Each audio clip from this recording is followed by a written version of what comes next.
Assalomu alaykum, tordagi barliq roman anglag'uchi do'stlar. Biz faxrli yozuvchimiz Xalida Isroil yozgan Altun Kech romanini o'qishni davomlashtiryapmiz. Oldin qismda Keremning turmadan qutulib chiqib, to'y qilish jarayonlarini o'qib o'tgan edik. Endi Osimning voqealigiga keldik.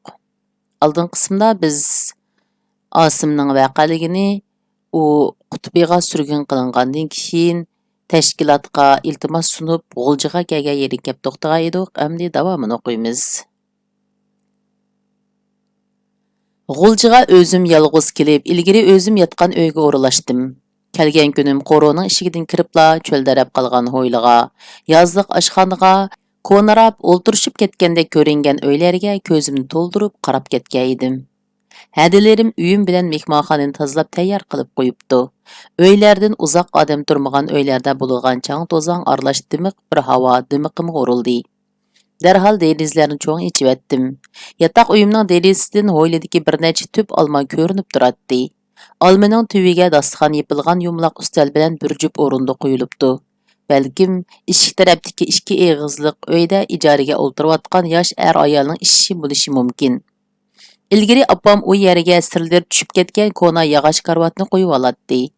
Karvatdagi tuki qolmagan tabarruk gilamning ustiga bir ko'rpa bilan yostiq tashlaq turardi.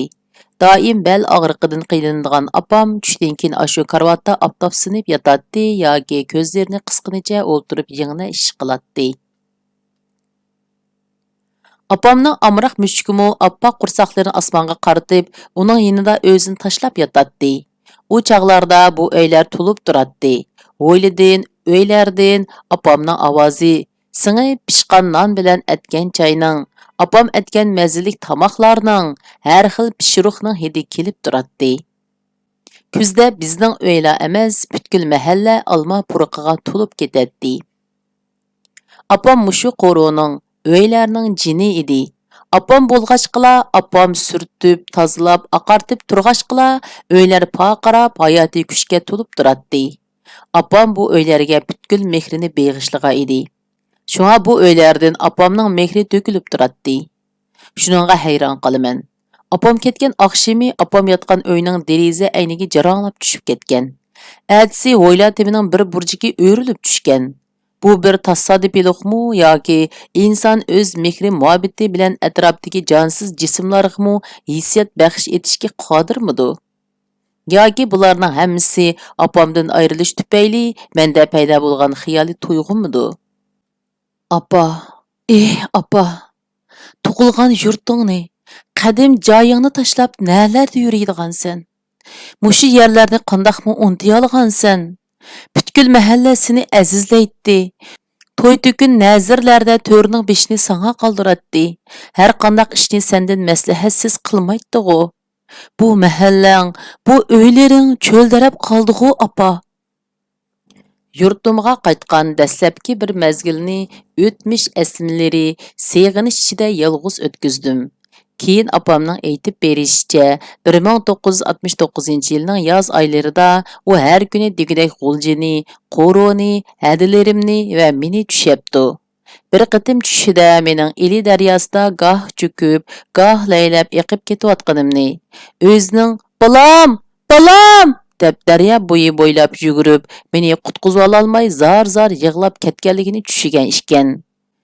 U shu gaplarni qilib o'tib, "Bolam, beshing kelgan o kunlardan ko'nglim to'ygan. Ko'zimni yumsam yomon tush ko'rib qilishimdan ansirab, kechalarni uyqusiz o'tkazgan. Oxiri bir qitim tushimda sening yozliq oshxonada o'ltirib, dadangning bilay teshi bilan men ishlatilgan oq pichiqini bilayotganligini ko'rib ko'nglim tingan" degan edi. Hadilerim mendan ansirab qilishdi. Uyda o'zing yolg'iz turguncha biznikiga kel deyishdi. Men tug'ilib mushu yoshga kelguncha birdan bir o'g'il qarindishi sifatida ularga hech narsa qilib bera olmagan bo'lsam-mu, ular yanala meni cho'ng ko'ratdi. Mendan o'zlarini tushunmaydigan umidlarni kutatdi. Xuddi opamga o'xshash. Ularmi meni o'zlarining ruhiy jihatdagi tayanchisi deb tushunatdi. Hadilerimning ichida 3-odamning oila sharoiti hammadan yaxshi edi.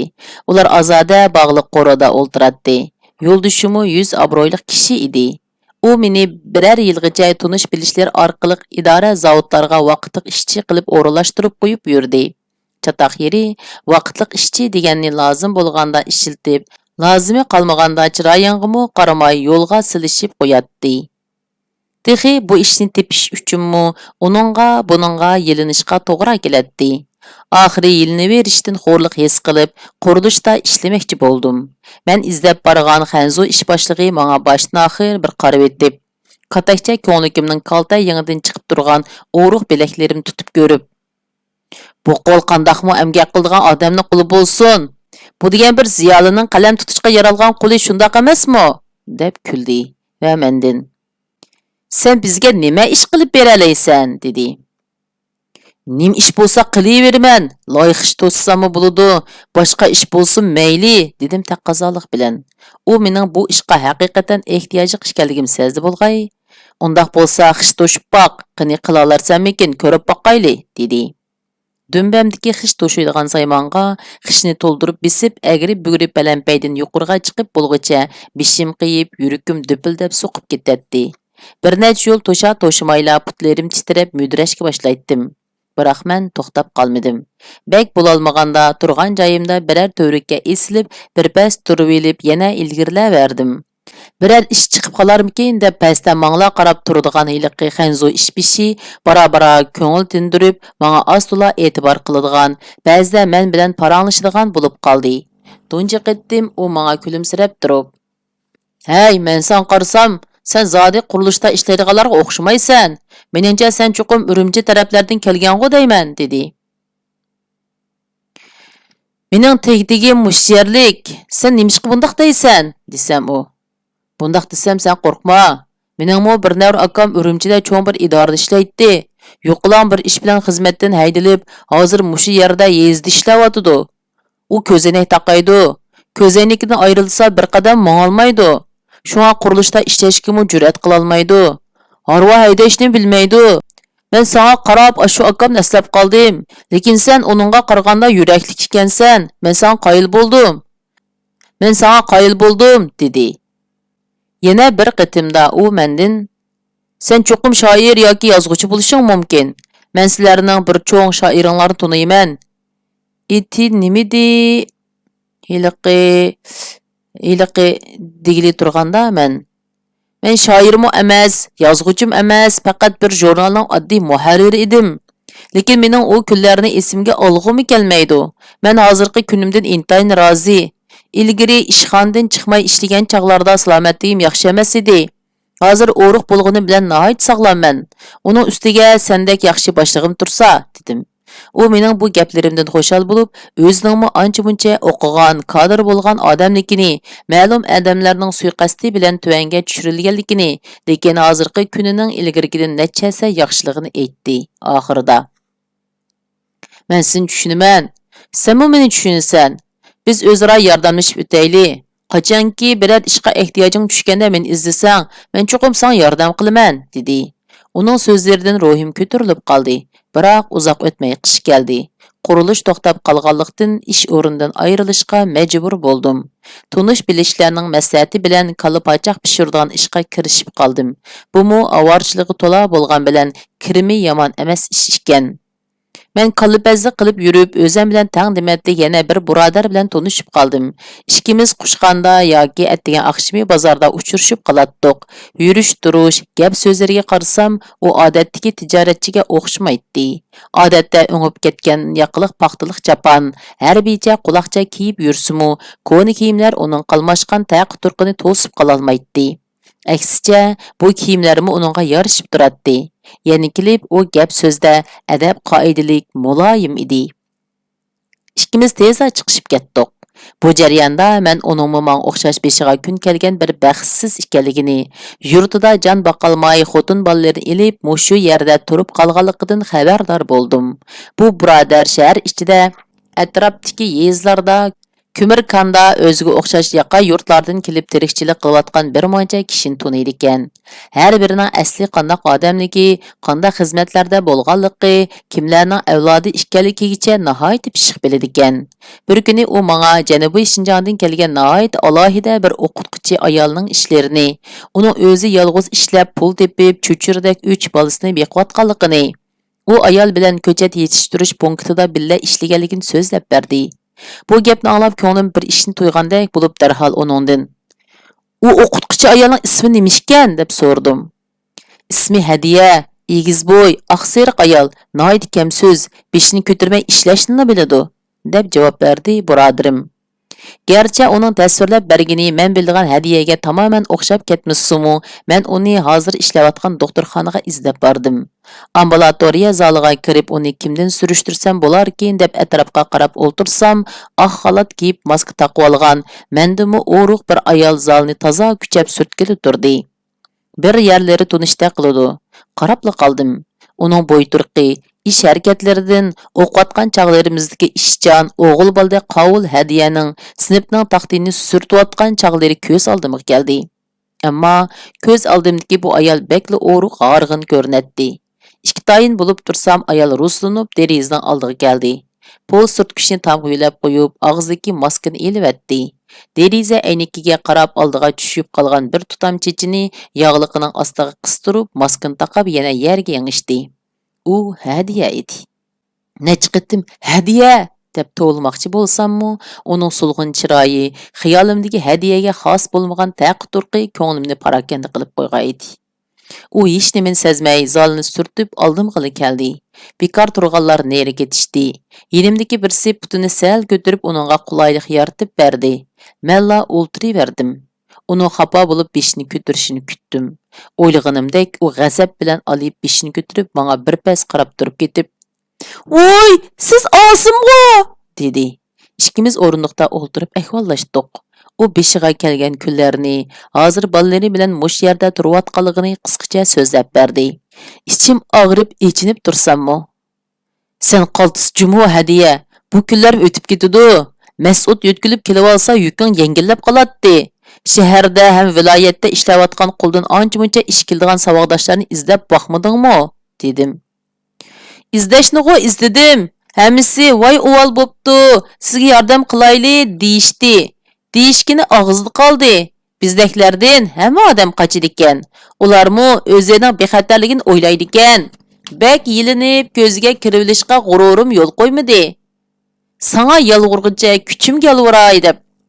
Sana yalvurg'icha kuchimga yalvuray deb chidab ishlab o'tyapman", dedi. Ikkimiz nada qandaq ish borligi, qaysi ishning kirimi qandaqligi to'g'risida gaplarni qilishib, yana birdam o'ltirgandan keyin xo'shlashdik. Keyin uni ayolimga tunishtirib qo'ydim. Biz bir mezgil berish-kelish qilib o'zaro yordamlashib o'tdik. Keyingi vaqtlarda kirakashlik bilan bo'lib ketdim. Ayolim patpat Hadiya bilan ko'rishganligining gapini qilib qo'yatdi. Uning gapidan ularning salomat turayotganligini anglab turatdim. Arada bir mezgil ularning xabarini ola olmadik. Bir kuni ayolim "Hadiya hadamning xizmati hal bo'pti. Rasmiyatlarni o'tkazish uchun janubga ilgari o'z ishiga yeri ketibdi", dedi. Buni anglab bakmi xursand bo'ldim va ishlarning o'ngishli bo'lishini tilladim. Bu bir necha yilda ayolim yana kayni-kaynin 2 qiz tug'di. Bizmi 6 jonliq cho'ng oila bo'lib qolgan edik. Bu jarayonda men taqdirning menga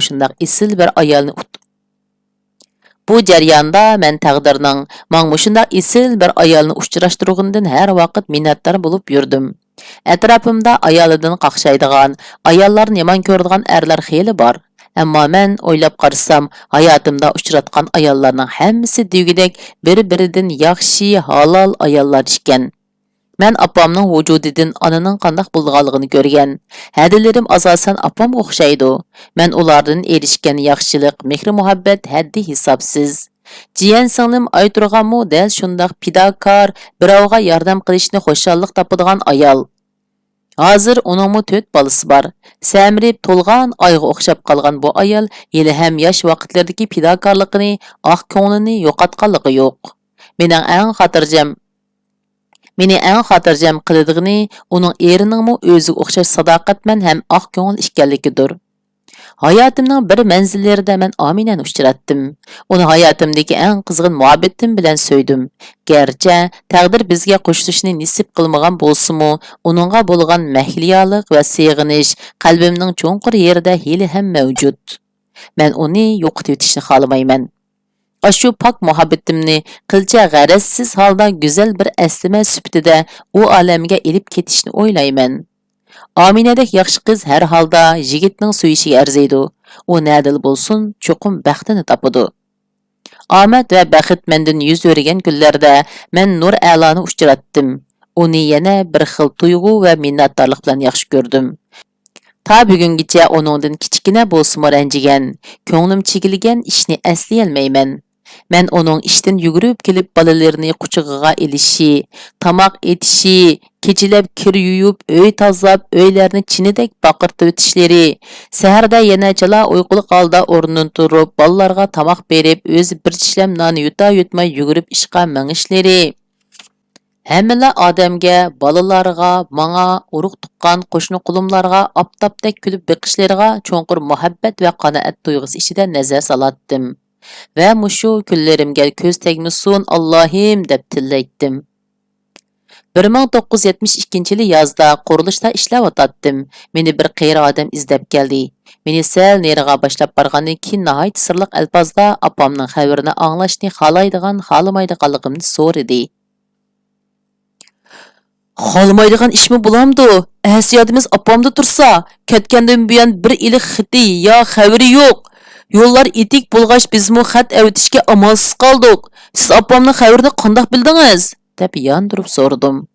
Bu buvayning bir o'g'li ashu yoqda Beshkekdagi xalqaro savdoga munosabatlik bir o'rinda ishlaydi ekan. Yaqinda maxfiy holda Bejonga, u yerdan Urumchiga kelibdi. Beshkekda o'ltiraqlashib qolgan cho'ng hadam ular bilan qo'shna ekan. U kishi cho'ng hadamning topilishi orqali opam bilan ko'rishib, opamdan bizga ikkili xat, kichik bir xalta olg'ash kelibdi.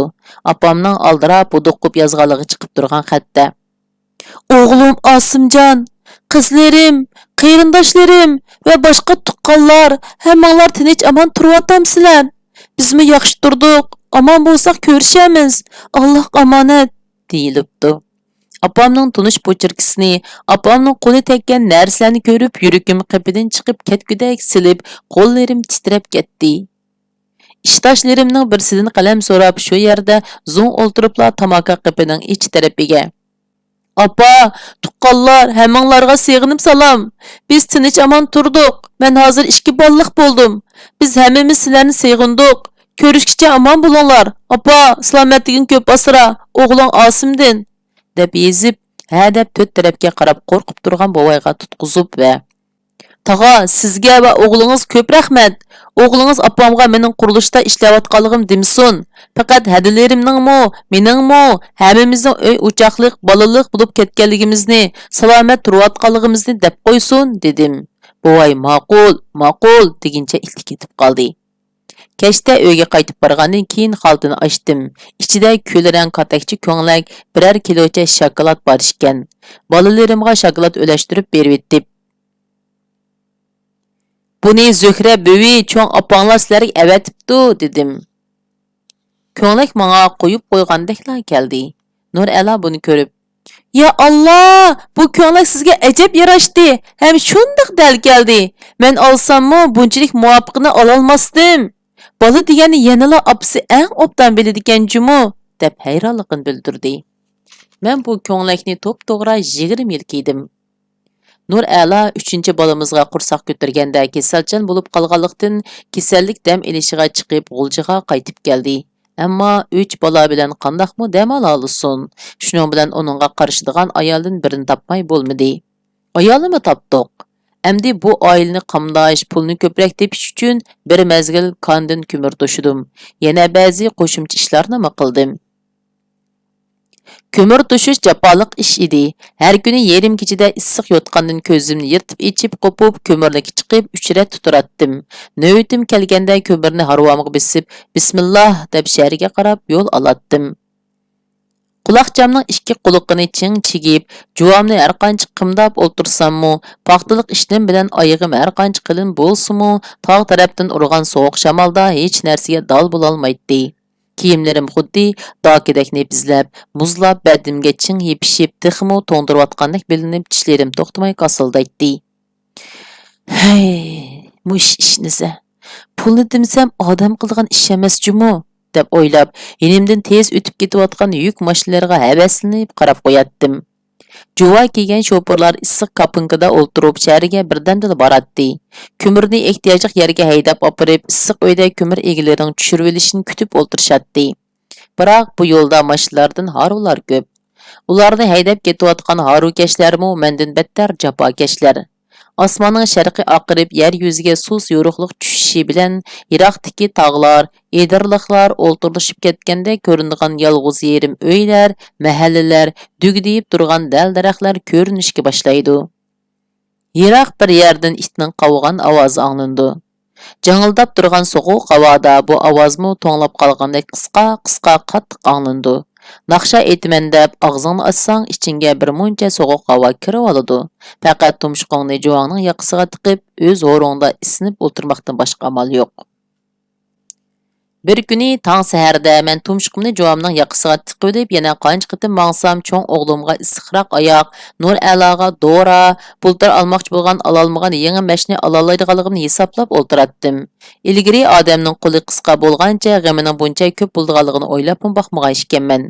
Kichik vaqtlarimizda opamni qanday qilib bir uyni cho'rgilatib, hammamizni sog'-salomat qatorga qo'shqanligimni bosh qatirib boqmagan ekanman, deb ichimdan xo'rsinatdim. Ko'mirni xeridorning ko'mirxonasiga tushirib berib, kun qayrilganda harvini haydab uyga qaytdim. Qursqim ichib, uchaylarim tortishib ketgan edi. Uyda men faqat o'ylab baxmagan. Bugun yo'lda kelib yetibla emas, buningdan burunmu zodi xiyolimga keltirmagan bir odam Fozil aka o'ltirdi. "Voy, kep qopsiz!" deb qizg'in ko'rishdim. "Qaraganda bu taraflarga biror xizmat chiqib qolgan o'xshamamdi?" deb tuzli so'radim. "Boshqa xizmatlarmi bor? Sizning ishingizmi bor? Biroqla hal qilib ketay deb keldim. Bu qitim men bilan Urumchi ketasiz", dedi. "Voy, qandoqlar jamdi?" deb hayronlikda so'radim. Bak ortiq o'ylab, hayajonlanibmi ketmadim. Shuncha cho'ng yig'inlarda qo'g'ilib, partiyadimmi chiqirilib, texi andila bu ishlarga kunib, qo'lim oz to'la pul ko'rayotganda mendan nima o'yin bo'lmoqchidi? "Fukam, sizmi bilasiz? Jurnalimiz to'xtab ketgili 4-5 yil bo'lib qolgan. Yaqindan buyon jurnalni asli keltirdigan degan gap so'zlar bo'lib, yuqoridan rasmiy yo'l yo'riqmi tushdi. Shtat, xarajat va boshqa ishlar hal bo'ldi. Oldi bilan bir sinoq son chiqiramiz.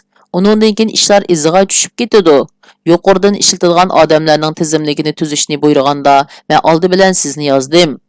Siz yosh, iqtidorli xodim. Tarixingizda murakkab ishlarim yo'q." "Bu qanday gap bo'ldi endi? Men degan partiyadan xizmatdan qo'llangan odam tursam." Fozil aka ovozini pasaytib, "Siz bilmaysiz. Yaqinda buyon o'tgan yillarda bak og'ir chora ko'rilib ketgan delolar tuzilyotdi. Xeyli ko'p odamning ishlari hal bo'ldi. Rostini aytganda, siz shu qatordagi odam. Mana bu idoraning xizmatingizni, partiyaligingizni, nomingizni asli keltirganligi to'g'risidagi hujjati." Nima deyishim bilolmay ayolimga qaradim. Ayolim og'zini ichib o'ltirib qolgan edi. "Ayolingiz bilan bolalaringizni g'am qilmang. Ularmi siz bilan birga ketadi. Agar hozircha beab bo'lsa, siz avval berib tursangiz, bolalaringiz atiyozda havo sal ilig'ani borsin bo'ldi. Yana bir gap. Nohaq jazolangan yillarda tutib qolgan maoshingiz to'liqlab beriladi. Shunda qilib men avval berib sinoq sonini chiqarishga qatnashadigan, 2 oydan keyin kelib oilamni ko'chirib opiradigan bo'ldim. Atdigan men texi eshak karosi bilan ko'mir to'shib yuratdim. Mana kechki qolmay boshqa bir odamga aylandim. Buningga yig'laymi yo kulaymi? Ichimda xushalliqmi, yig'imi tangli qaynab turadi. Og'zimni ochsam kulga bilan yig'ning tangla etilib chiqishidan qo'rqatdim. Bir pas sukutdan keyin bo'limdagi boshqalarni so'rdim. Ularning bir nechasi menga o'xshash yurtida emgak qilib o'tibdi. Ba'zilari turmada ishgan, yana ba'zilari 7-may kadrlar maktabida chiniq o'tibdi. Xudo xolisa bir kunlarda ularning ishlarim o'ngshilib qola, desam Fazil aka. Uni bir nim demak tez. Ularning ahvoli sizningga o'xshamaydi. Ularning masalalari bek murakkab, dedi. Men turmushimning tuvan qatlamida oddiy odamlar orasida yashagan bu 4 yilda hayotdagi o'zgarishlarning hech kimning ro'yiga boqmaydiganligini, shundaq bir vaqtlar kelsa hech kim o'ylamagan yoki mumkin bo'lmaydi deb qaralgan ishlarning bir pasda vujudga chiqadiganligini, xorning mangu xor, azizning mangu aziz bo'lib o'tmaydiganligini bilib olgan edim. Fazil aka qunub qiling deb shuncha tutqunimizga qaramay, valiy mahkamaning yindiki mehmon kutishga bilet ilib qo'ygan edim. Kelarman deb chiqib ketdi. Xotin ikkimiz yolg'iz qolganda, mening 4 yillik maoshimning qancha bo'lganligini sanab baqsaq, xeyli pul bo'lib qoladi ekan. U yillarda 1-2 ming yuan puli bor odam xeyli boy hisoblanadi. Bizmo shunchalik pul ko'rdikanmiz deb xushal bo'lishib ketdik, ayolim. Ömrümdə 1000 yuan pul tutub baxmabdı ekanman. 1000 yuan degan xeyli ig'irdi ha, degan edi men uni ulabla. Ko'tarolmasangiz eshak arvosak bosmamdiq, dedim. İkimiz shundaq gaplar bilan xeyligacha xo'shal paranglashib o'tirdik. Balalar allaqachon uyquga ketishga edi. O'zlarining atrofida ko'z yumib ochqicha arliqda yuz bergan bu o'zgarishlarni bilmaydi. Bilsimi tushunishga qodir emas edi. Qandaq bo'lishidan qat'iy nazar to'silib qolgan yo'llar ochilib, ko'z oldimizda umidlik bir manzara namoyon bo'layotdi. Hech bo'lmaganda bolalarimiz yaxshiroq o'rganish sharoitiga ega bo'la oladi. 4 yillik medikarlik turmushdan keyin tahrir bo'limining ishiga qayta qadam bosqanimda, ishning udulida ilgirgidekla bosh ko'tarmay ishlab o'tirgan o'ruq oq yuzlik Mannab aka menga bu yerga tunji qitim kelgan vaqtimni eslatib, ko'nglimda illiq tuyg'ularni uyg'otdi. O'xshamaydigan yeri, u chaqda ishxonada u yolg'iz edi. Bu qitim uning yenidagi o'rinda bir-biriga udul-udul o'ltirgan 30 necha yoshlardagi ikki odam bilan yon tarafda o'ltirgan 2 yosh yigitni bo'limga yangi kelganlar bo'lsa kerak deb faraz qildim. Uduldagi ishxonada ilgirki maqola ko'chirgichi ayol bilan cho'ng yoshlik, notunush bir odam maqola silishtiryotdi. Men cho'ng ishxonaga qaytib chiqib, ixtiyorsiz sal neriga ilgirki Mash'al apandi bilan Burkut apandi o'ltirgan yerlarga qaradim. Ular tahrir bo'limining so'liti jini edi. Tahrir bo'limiga kelganlar ular bilan ko'rishib olgandan faxrlanishadi. Ularning so'zlarini anglab olgandan xushal bo'lishadi. Bu yerda hech ishi bo'lmasmi, ular bilan birdan paranglashib o'ltirib olish uchun keldiganlarmi ko'p edi. Mash'al apandi xo'sh beyil, yumshoq so'zlik odam bo'lgani bilan Burkut apandi ularga qapoq ichib ketmaydi. Aksicha tarang-turang gaplari bilan ularning yig'irini ichib qo'yadi. Ammo ular yanala uning amroq edi. U o'zini xeyli shoir hisoblaydigan, yeshi bir yerga borgan odamlarga "Hey, palonchika, senmi she'r yozman deb bu yerlarda putlashib yuramsan? Uningda atganchiyan ichib, singanining yeb aramxo'da yozsanchu", deydi. Ba'zida Abdurlar ilib kelgan she'rlarni ularning oldida sukib, masxira qilib bir tiyinga olg'usiz qilib o'tadi. Qiziq yeri, bu odamlar uningdan ranjimay, uning og'ziga qarab kulib o'tirishadi. Har qaysi viloyatdan kelganlar Burkut appandining o'z asri haqida aytganlarini latif qilib so'zlashib yurishadi. Albatta, o'zlarining yuz obro'yini saqlash uchun ancha-muncha o'zgartish kirgizmaymi qolmaydi. Burkut appandi bilan Mash'al appandilar ana shunday odamlar edi. Ular bugun dehqonchilik maydonida emgak bilan o'zlarini o'zgartirdi. Tunjisan jurnalini muvaffaqiyatli chiqardik.